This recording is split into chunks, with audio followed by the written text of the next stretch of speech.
On va améliorer les cantinières, ils vont faire un stage pour améliorer leur repas pour que ça soit plus locaux et plus de fruits et légumes.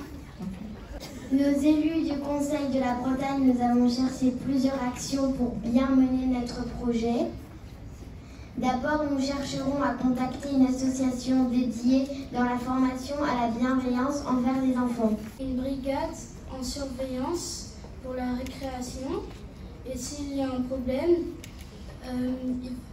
la brigade va en parler avec des adultes pour faire quelque chose. Après l'avoir trouvé, on placera des affiches et invitera des directrices de chaque école à faire passer des informations qu'une formation est ouverte et que chaque personne devra la passer. Nous voulons assurer le bien-être de chaque animal en leur offrant une nouvelle vie, une nouvelle famille. Notre projet s'appelle La vie des animaux en danger et il consiste à offrir une nouvelle famille, une nouvelle vie à chaque animal. Ils ont eu beaucoup de sujets, c'était très sérieux, hein. Ils ont fait quand même, on a fait 2 heures de projet, questions-réponses des enfants. Donc ils sont allés très loin dans leurs propositions, ils sont sur des sujets très difficiles, hein, le harcèlement, maltraitance animale, la pollution, etc. Et ils abordent ça avec des propositions et donc il y a des projets que nous allons réaliser dans les écoles avec eux. Et puis on veut continuer à travailler avec l'association qui les accompagne qui s'appelle la RCV pour que les enfants soient plutôt dans une approche positive des choses. Ça c'est très important.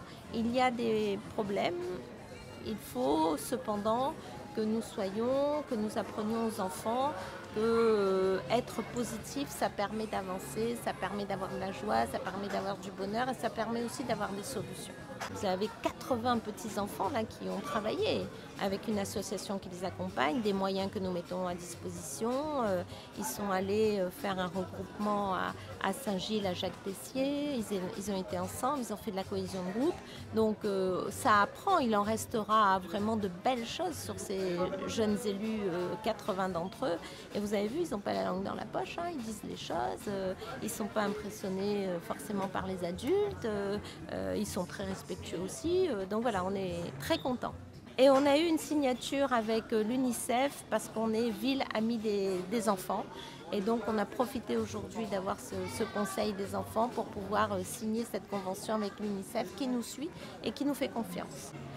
La convention avec l'UNICEF, c'est de dire que l'UNICEF reconnaît que la ville de Saint-Denis fait des actions en faveur du bonheur des enfants. Donc ils nous ont écoutés, ils ont lu notre projet École du bonheur à Saint-Denis. Ils adhèrent à cela, ils adhèrent au fait que nous proposions aux enfants des activités périscolaires, que nous ayons le conseil des enfants, que nous ayons les vacances en pied d'immeuble, etc. Et tout ça, ils le saluent et c'est parce que nous faisons cela qu'ils nous ont donné un label qui s'appelle Ville Amie des enfants. Je trouve que c'est important le conseil des enfants dionysiens parce que c'est pour améliorer la ville et aider les personnes qui ont du mal, la pollution et les enfants qui sont harcelés à l'école.